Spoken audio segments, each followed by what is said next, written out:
Finally आपलं kitchen set करून झालेलं आहे. साफसफाई दिवाळीची झालेली आहे. आता उद्यापासून फराळ बनवायला चालू करायचं. बघू शकताय अशा प्रकारे किचनचं सामान मी ठेवलंय. मी तुझ्यात दिसतो कमला.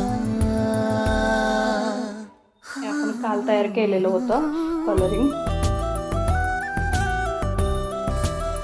अशा पद्धतीने मी सगळं किचन सेट करून घेतलंय. किचन बरोबरच हॉल देखील आपला साफसफाई करून झाली. हॉलची देखील तुम्ही बघू शकताय. कलरिंगचंही काम पूर्ण झालंय.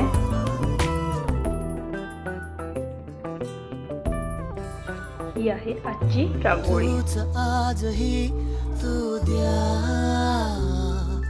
तूच सावली या दिशा.